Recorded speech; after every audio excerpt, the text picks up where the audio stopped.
Money is one of those subjects that sits quietly in the background of our daily lives, yet it has the power to shape our choices, our confidence, and even our identity.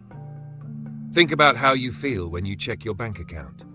Do you feel tightness in your chest, a sense of scarcity, a voice whispering that there will never be enough?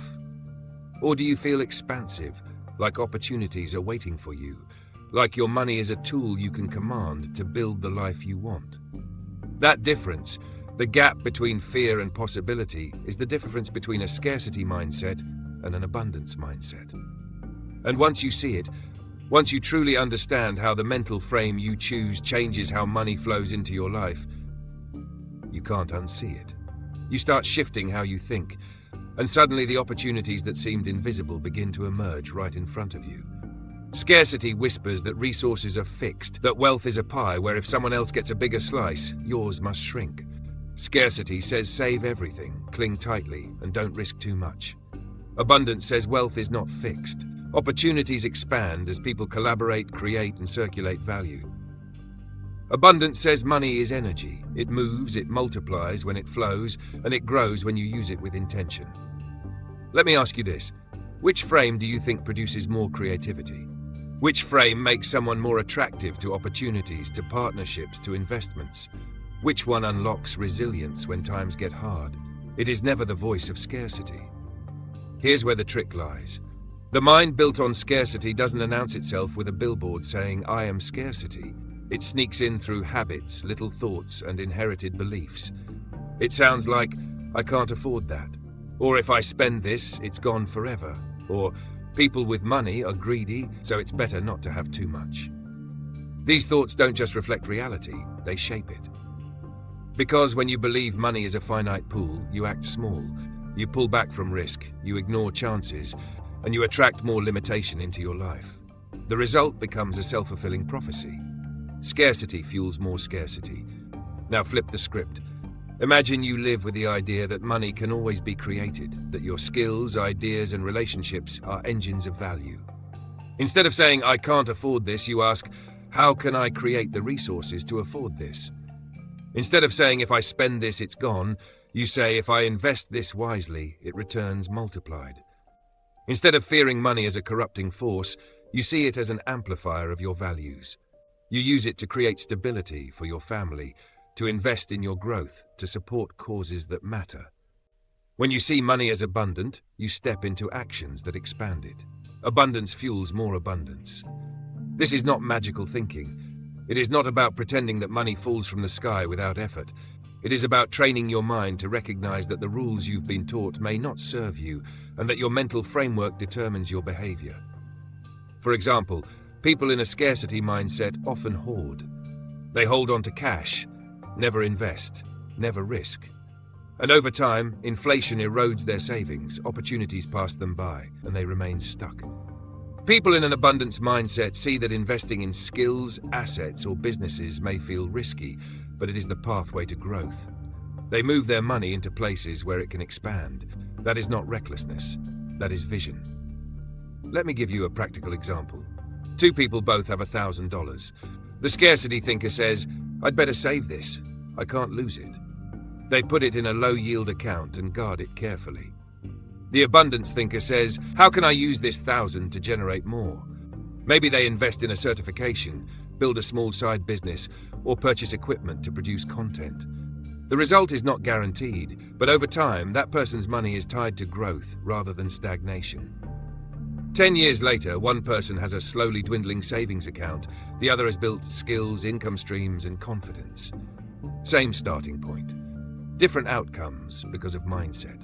Scarcity also plays out in how we view others. In scarcity mode, another person's success feels like a threat. Someone else got the job, so you can't.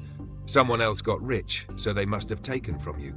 In abundance mode, someone else's success is proof that success is possible. It shows you what can be done, and it inspires you to stretch further. Instead of shrinking, you expand. Think about lurking.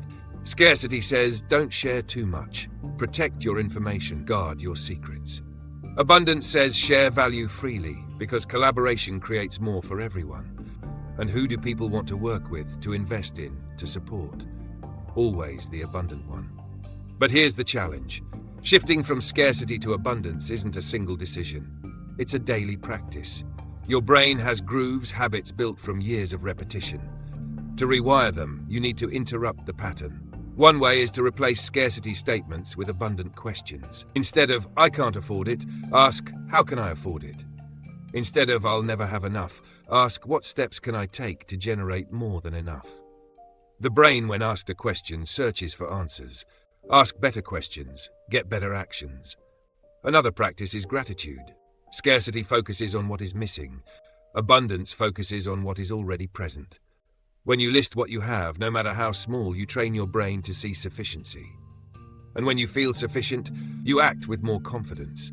That confidence draws opportunities toward you, and you begin to experience more of what you were grateful for. Gratitude is not sentimental. It is a neurological tool that shifts your perception of reality. Visualization is another lever. Picture yourself already living with financial ease. Imagine paying bills with calm, not tension. Imagine walking into opportunities without hesitation. The brain does not fully distinguish between real experience and vividly imagined experience. By rehearsing abundance in your mind, you make it easier to step into in reality. You've practiced it already, so when the chance arrives, it feels natural, not foreign. Now, abundance thinking does not mean ignoring numbers or pretending money is unlimited. It means you master both the mindset and the mechanics.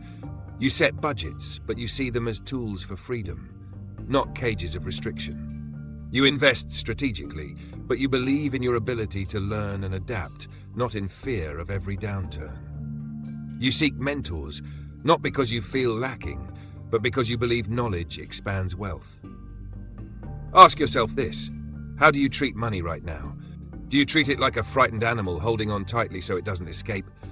Or do you treat it like a partner, something that flows through you and returns multiplied when directed wisely? The way you answer is the mirror of your mindset. When you begin to shift, you'll notice subtle changes. You'll start spotting opportunities others overlook. You'll find yourself in conversations that open doors. You'll feel less stress when expenses arise because you believe in your ability to generate. And this is the secret. Financial abundance starts long before the numbers in your account change. It starts with how you think. The numbers simply follow. Remember this: scarcity says there's never enough. Abundance says there is always a way. Scarcity closes the door before you even knock. Abundance turns the handle and walks through. Scarcity drains your energy. Abundance fuels it. And every time you choose abundance in your thoughts, in your words, in your habits, you magnetize opportunities that once seemed distant. So as you step into the next chapter of your financial life, notice the small voices. Notice the thoughts that tell you to shrink, to hoard, to fear, and gently, firmly flip them into questions of possibility. Remind yourself daily, wealth is not a fixed pie, it is an expanding field. Your ideas, your energy, your actions create value. Money is not your master, it is your tool. And when you align with abundance, when you truly step into that mindset, you stop chasing money. Money begins to chase you.